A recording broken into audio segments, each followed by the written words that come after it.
किसी भी देश की सिक्योरिटी पे तभी सवाल उठता है जब उसमें कोई चूक होती है। पार्लियामेंट तक जब अनजान व्यक्ति घुस आए तो फिर इस पर विचार करने की जरूरत है। अस्सलाम वालेकुम, मैं हूं ताहा नसीम। आप देख रहे हैं TN अरब हिंदी न्यूज। मैं आप लोगों के लिए लेके आया हूं सऊदी अरब और भारत से जुड़ी कुछ अहम खबरें। तो सभी खबरों के बारे में विस्तार से बात करेंगे। आप लोगों से गुजारिश है वीडियो में शुरू से लेकर आखिर तक बने रहें ताकि सही जानकारी आपको मिल पाए। और चैनल पर नए हैं तो चैनल को सब्सक्राइब करना ना भूलें। खबरों की शुरुआत करते हैं। पहली खबर हमारे पास में आ रही है अखबार 24 की तरफ से। सऊदी अरब के अंदर किंग सलमान की तरफ से एक रिलीफ फंड जारी किया गया, स्पेशली गाजा और फिलिस्तीन के लोगों के लिए। उसी के जरिए सऊदी अरब की तरफ से 25वां एरोप्लेन अबू आरिश, जो कि इजिप्ट के अंदर एयरपोर्ट है, वहां पहुंचा, जिसके अंदर 2 एम्बुलेंसेस ऐड थी। इसके अलावा बच्चों के लिए स्पेशल सामान था और इसके अलावा वही जो होता है मेडिकल हेल्प के लिए जितनी मेडिसिन लगती हैं, स्लीपिंग बैग्स वगैरह, टेंट्स वगैरह और खाने का सामान भी उसके अंदर मौजूद है। हवाई जहाज के अलावा समुद्री जहाज से भी मदद भेजी जा रही है लगातार गाजा पट्टी के अंदर। तो सऊदी अरब की तरफ से ये public campaigning fund king Salman की तरफ से चलाया जा रहा है। अब बढ़ते हैं अगली खबर की तरफ, जो कि हमारे पास में आ रही है अकाज न्यूज़पेपर की तरफ से।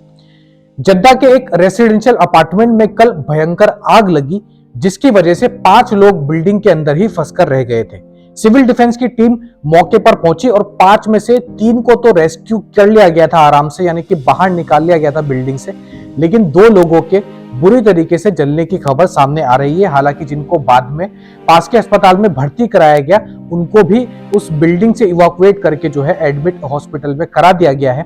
सिविल डिफेंस की टीम ने बताया कि सऊदी अरब के अंदर जिन घरों में स्मोक डिटेक्टर नहीं होते या फायर एक्सटिंग्विशर नहीं होते, उन्हीं घरों में इस तरीके से आग लगती है, इस तरीके का हादसा होता है।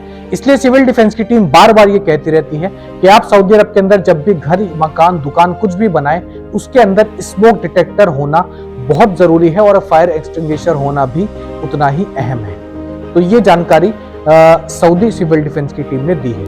अब बढ़ते हैं अगली खबर की तरफ। ये खबर हमारे पास में आ रही है अखबार 24 की तरफ से। सऊदी डेटा पोर्टल ने एक डेटा जारी किया जिसको सुनकर आप हैरान हो जाएंगे। सऊदी अरब के अंदर जो गैर मुल्की आते हैं काम करने, स्पेशली उनमें जो मर्द होते हैं, उनकी जो सैलरी होती है वह सऊदी शहरियों के मुकाबले, यानी कि सऊदी शहरी जो मर्द काम करते हैं उनके मुकाबले बहुत कम होती है।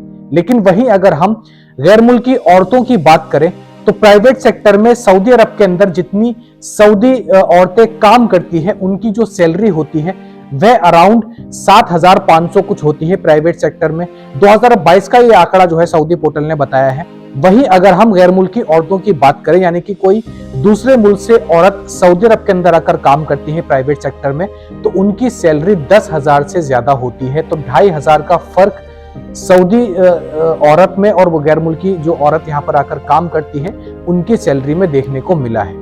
और सऊदी अरब के अंदर जितने भी प्राइवेट सेक्टर हैं उनमें जो अलग अलग डिपार्टमेंट होते हैं, उन पर भी अगर सऊदी औरत काम करती है तो उसकी सैलरी 10,000 से 12,000 के बीच में होती है। लेकिन वहीं अगर गैर मुल्की औरत काम करती है तो उनकी सैलरी 14,000 से 15,000 तक के बीच में होती है। तो ये बात बहुत लोगों को नहीं पता था, जो कि आज इस डेटा ने क्लियर कर दिया है कि सऊदी के अंदर अगर कोई भी गैर मुल्की औरत आकर काम करती है तो उसको जो सैलरी मिलती है वह सऊदी औरत से कई ज्यादा मिलती है।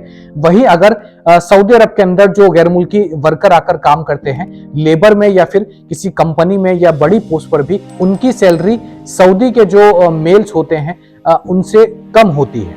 अगली बड़ी खबर हमारे पास में आ रही है NDTV न्यूज के मुताबिक। भारत के अंदर यह खबर छाई हुई है सोशल मीडिया पर और टेलीविजन पर, सभी जगह इस क्लिप को दिखाया जा रहा है। 13 दिसंबर 2001 को इंडियन पार्लियामेंट में अटैक हुआ था, जिसके अंदर 16 लोगों की जान गई थी, जिसका जिम्मेदार भारत ने जैश ए मोहम्मद टेररिस्ट आतंक संगठन को ठहराया था। सिमिलरली वैसा ही इंसिडेंट 13 दिसंबर 2023 को भी इंडियन पार्लियामेंट लोकसभा में देखने को मिला। स्पीकर तक पहुंचने के लिए 2 लड़के, जिनकी उम्र लगभग 20 से 22 साल बताई जा रही है, हाथों में स्मोक ग्रेनेड लेकर इंडियन पार्लियामेंट में घुस गए।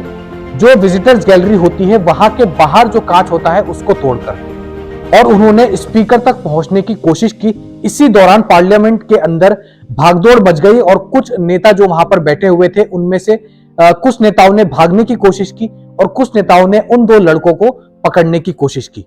कांग्रेस के एक नेता ने इस पर बयान दिया। उन्होंने बताया कि 2 लड़के जो एंटर किए थे हाथ में स्मोक ग्रेनेड लेकर, वह लगातार कुछ स्लोगन्स, कुछ नारेबाजी कर रहे थे और उनकी कोशिश यही थी कि वह चेयरपर्सन तक पहुंच जाए।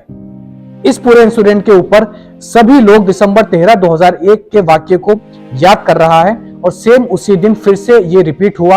हालांकि दोनों लड़कों को पुलिस की तरफ से गिरफ्तार कर लिया गया है और उनसे अब पूछताछ की जा रही है। कांग्रेस मिनिस्टर ने यह भी कहा कि ये जो स्मोक ग्रेनेड आपने देखे हैं पीले कलर के, ये जहर भी हो सकता था।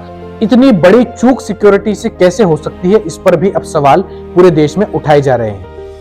तो ये थी आज की कुछ खास और अहम खबरें सऊदी अरब और भारत से जुड़ी हुई। ऐसी ही खबरें मैं आप लोगों तक डेली लेकर आता हूं। वीडियो पसंद आई हो तो वीडियो को लाइक करना ना भूलें और अगर आप हमारे चैनल पर नए हैं तो चैनल को सब्सक्राइब भी कर दें। मैं ताहा नसीम अब आपसे इजाजत चाहता हूं। इंशाल्लाह कल आपसे फिर मुलाकात होगी नई और ताजा खबरों के साथ। तब तक अपना ख्याल रखें।